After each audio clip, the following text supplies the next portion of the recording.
ठीक है। Skeletal muscle contraction कब होगी? जब मेम्ब्रेन डीपोलराइज होगी तब स्केलेटल मसल कोई कॉन्ट्रैक्शन हो जाएगी।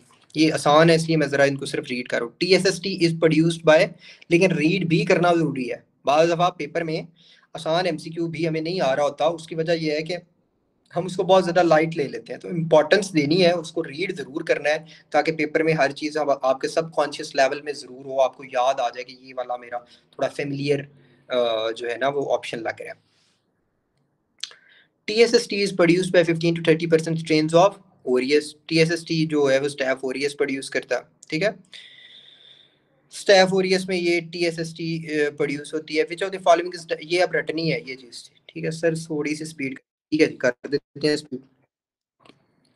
Which of the following is diagnostic criteria for soft tissue sarcoma? Soft tissue sarcoma जो होता है ना, soft tissue sarcoma, जब भी कोई चीज़ की इस तरह की बात करें ना कि उसमें एक सार्कोमा हो गया है और उसमें वो सॉफ्ट टिश्यूज का हो गया है, तो definitely soft is related to vessels. तो वहाँ पे जो वेसल्स हैं वो भी ज़्यादा परमिएबल हो जाएंगे, इंक्रीज वास्कुलैरिटी हो जाएगी, ठीक है।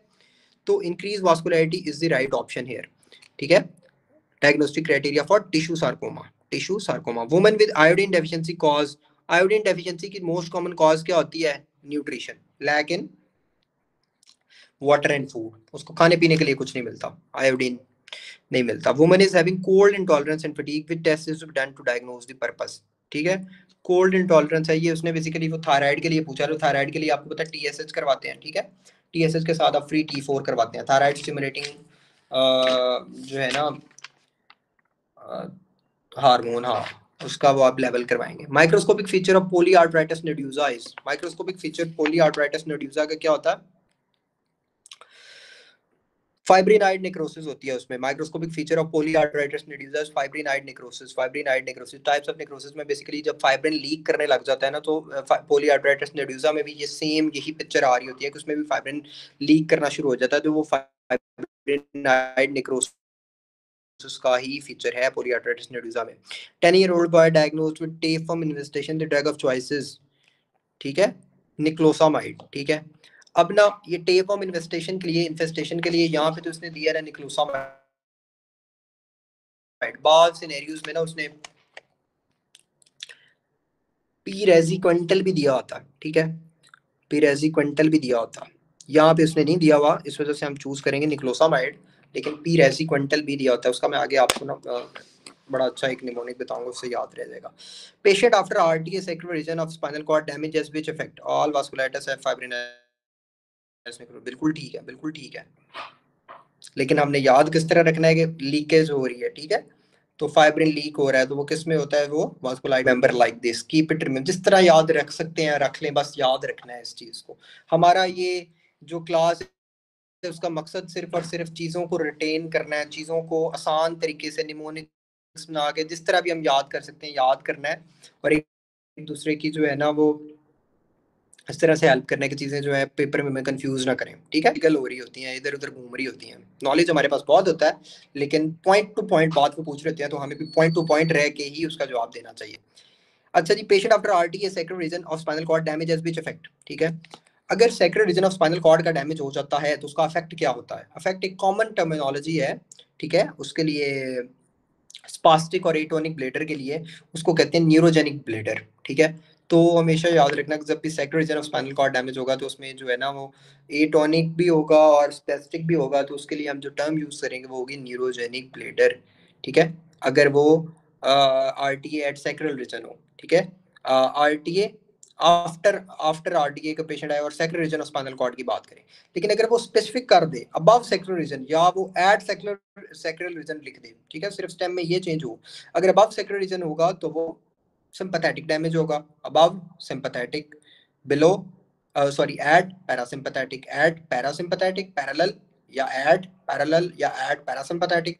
जब भी पैरासिम्पैथेटिक डैमेज होगा तो उसकी वजह से क्या होगा? ऑटोनोमस ब्लेडर हो जाएगा, ये टोन नहीं हो जाएगी, उसकी टोन खत्म हो जाएगी।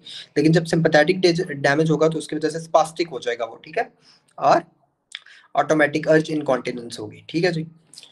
अच्छा जी, male has eaten fast food at night and has abdominal problem whole night due to, ठीक है, उसको उसने फास्ट फूड खाया और गैस्ट्रिक एम्पटिंग जो है उसकी ठीक तरह से नहीं हुई, डिले हो गई है, तो वो क्यों हुई है? वो CCK की वजह से हुई है। ठीक है। तो आप सबको पता है कि सीसीके जो होता है वो गैस्ट्रिक एम्पटिंग को डिले करता है। Beta is the right option. Drug given pre operate, अच्छा ये लीवर डिजीज के कुछ ड्रग्स हैं, ठीक है। एक बंदा है उसका ऑपरेशन होना है, एक बंदा है उसका ऑपरेशन होना है, एक बंदा है उसका ऑपरेशन होना है, तो उसको आपने जनाब फांटा पिला दिया ऑपरेशन से पहले, ठीक है। अब ऑपरेशन हो गया उसका, ठीक है, लीवर डिजीज है उसको बंदे को, लेकिन उसकी लीवर डिजीज जो है वो बहुत ज़्यादा ये निमोनिक है, मतलब ये स्टोरी है, उसको इस तरह से याद रखना है, ठीक है। एक बंदा है उसका ऑपरेशन होना है, वो बड़ा परेशान है, उसको पसीने आ रहे हैं, तो आपने जल्दी से फांटा ली और उसको पिला दी, ठीक है, ऑपरेशन से पहले। लेकिन उस लीवर डिजीज थी उसको, अब उसमें जो लीवर डिजीज है वो खराब हो गई और उसको डीकम्पेंसेशन लीवर डिजीज हो गई, ठीक है।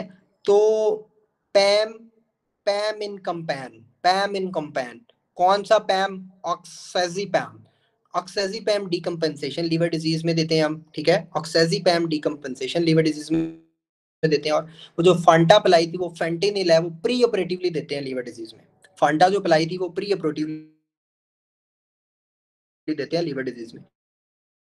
तो इस तरह से याद रखें, ये उम्मीद है पेपर में आपको इंशाल्लाह याद आ जाएगा। प्री ऑपरेटिवली फांटा पिलाई थी फेंटेनिल, ठीक है। और पैम in campaign, pam in campaign कौन सा पैम? Aux 84 done. अच्छा जी, और ये डायरेक्ट पिट जो है ये इन्फॉर्मेशन है, और इस इन्फॉर्मेशन को रिटेन या तो कर लोगे, इसको 6 से 7 5 5 मिनिमम रीड्स दो, या फिर इनको इस तरह से निमोनिक्स का तरीका बेस्ट है, जो है चीज भी याद हो जाती है, काम भी हो जाता है, और कंफ्यूजन भी नहीं होती, प्रेशर जितना भी हो, ठीक है। 50-year-old female diabetic for 20 years, abdominal distension after meals due to diabetic gastroparesis, which of the following most treatable? diabetic gastroparesis में कौन सी ड्रग देते हैं? कल हमने पढ़ा था, मुझे प्रो बड़ा पसंद है, ठीक है। प्रो वाली चीजें मुझे बड़ी पसंद है, जिस तरह मैंने कहा था जी कि प्रो प्रोटियस स्वार्मिंग मोटिलिटी, ठीक है, बहुत तेज भागता भागता है, ठीक है। और प्रो काइनेटिक्स हम किस में देंगे?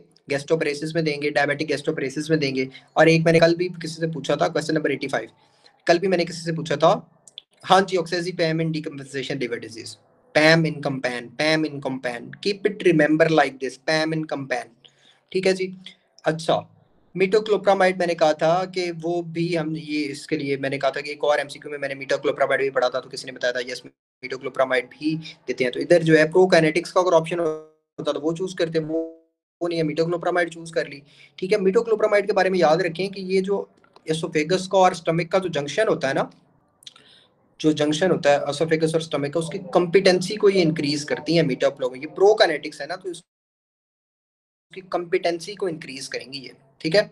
ये भी एमसीक्यू है, ये भी एमसीक्यू है, इसको भी याद रखना, उसकी कॉम्पिटेंसी को ये इंक्रीज करेंगे। तो ये एक ही एमसीक्यू के साथ 2-3 बातें लिख लें ताकि आपको ये मिक्स ना करें।